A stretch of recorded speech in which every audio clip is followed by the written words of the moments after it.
Hello, you wonderful people. In this video, I want to show you a good first project to build with Next.js. We're going to take a look at the demo project, my thinking about it, and then we'll take a look at the code. And if you want me to make a tutorial on how to build a complete project, you could hit the like button or let me know in the comments. But today, I want to share a project that I built called Make Me Less Dumb, which is basically a tool that allows me to write some random text in the input, and it will not only return the correct text, but it'll also return the reasons why or the lesson to teach me not to make the same mistakes in the future. And the first lesson of this video is when you're thinking of creating a project that you want to build, don't just randomly create a to-do list or to-do app. I mean, if it's your first project, sure, go ahead, but try to think of a real problem that you want to solve. So in my case, I suck at writing, and I've been using Grammarly all the time. Don't worry, Grammarly is not the sponsor. I'm actually in this video making a competitor to Grammarly, which is better, and I'll tell you why.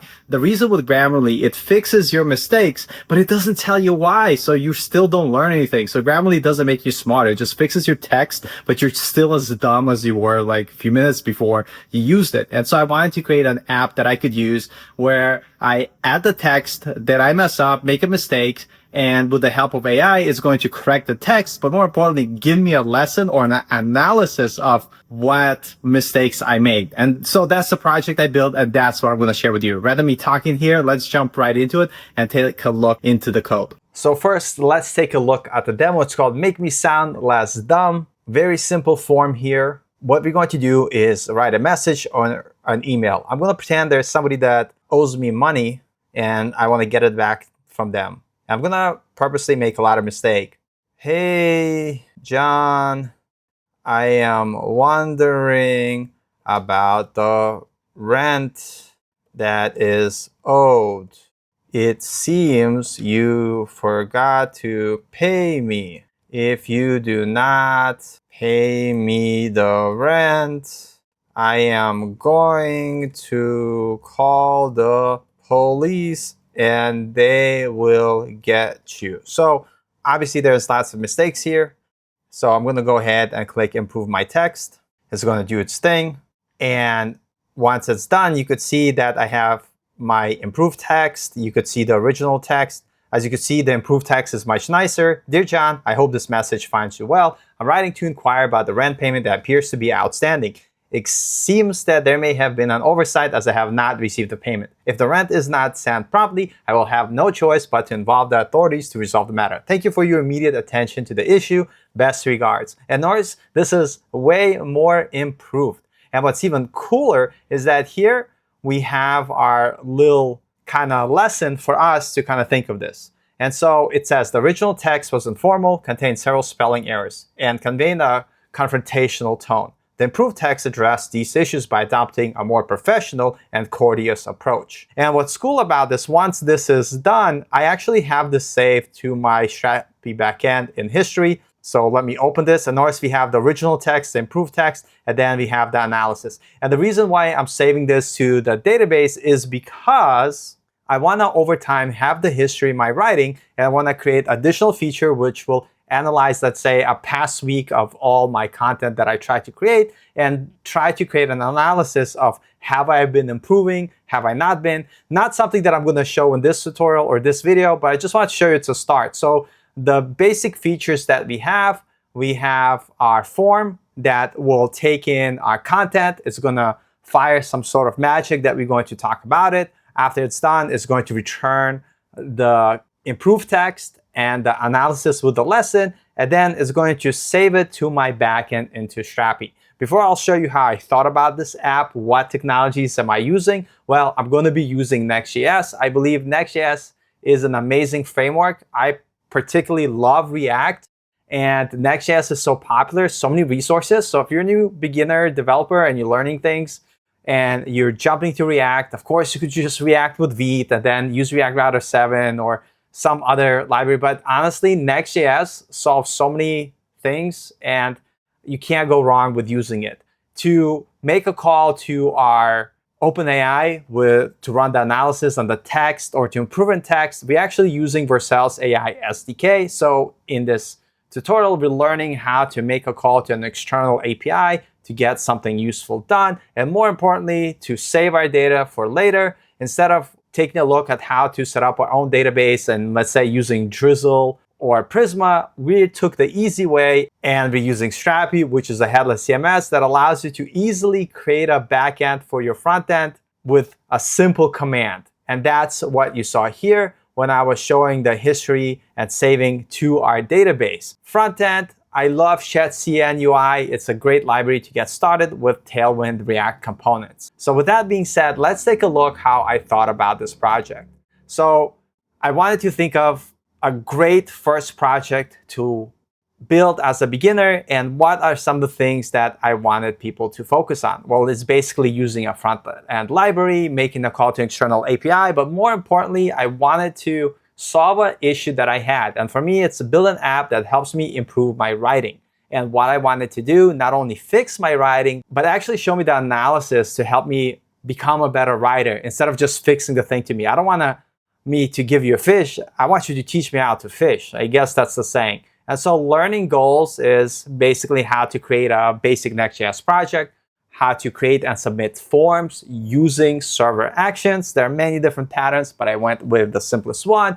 And we also are calling an external API, which is the AI SDK that we talked about. And then more importantly, save our data to a database. And in our case, again, this is for beginners, we used a headless CMS. And now let's take a look what my thought process here. What were the basic things that my app needed to do? Well, number one, it needed to take input, right, for the text that I want to improve. So we have a form.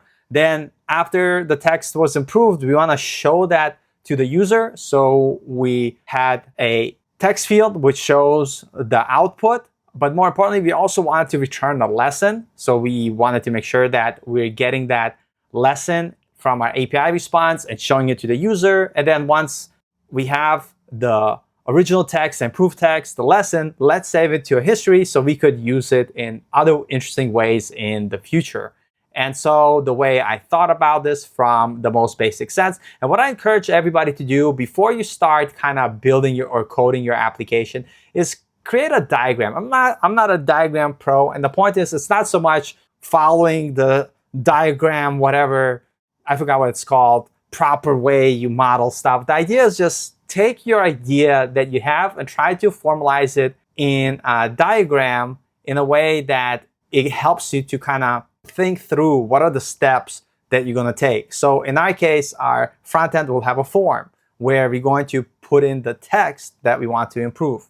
That form, when you click the button, is going to fire on form submit, which is going to call 3 different server actions. You could do this many different ways. I wanted to keep it simple, and I wanted each action to handle one responsibility. That way you could reuse them in other places. And so our first server action is going to handle improving our text. It's going to use our AI SDK from Vercel to make a call there. Once we get the response, we created another server action, which is going to take our original text, our improved text, and basically compare the two and tell us what analysis or lessons I should have known to help me to write better text. Once we get that back, perfect. And finally, once we have the original text, we have the improved text and our lesson, we're going to call another server action, which is going to save our data to our Strapi endpoint. And this is where you see in the diagram, it's making the call to our Strapi API. And finally, we return that output and we show it to the user. And that's exactly what is happening here. So now let's take a look at the code and see all of these steps in action. And by the way, I'll share a repo for this project so you could check it out. And it contains 2 folders. One is our Next.js project and one is our Strapi project. If we open our client project, go into source, and we go to our app and go to our page, this is our entry point to our application. And this is where we have our text improver. And text improver is actually where all the magic happens. That's our form here. So taking out our textimprover.tsx file, here we could see that we have handle submit for our form actions, which we'll talk about in a little bit. But more importantly, if you scroll down, we could see that we have a form that calls on submit method once we press the submit button. And this is what we see here. So here we have our form where we could type our text And when we click the Improve My Text button, because it is a type button of submit and it's inside a form, on submit, it will fire our handle submit method that we have here in the top. That's going to call our 3 different actions. So taking a look here, if I say I am Paul and click Improve My Text, when I click the Improve My Text, it will fire this handle submit that's going to go ahead and run through this try catch block that will call our 3 distinct actions.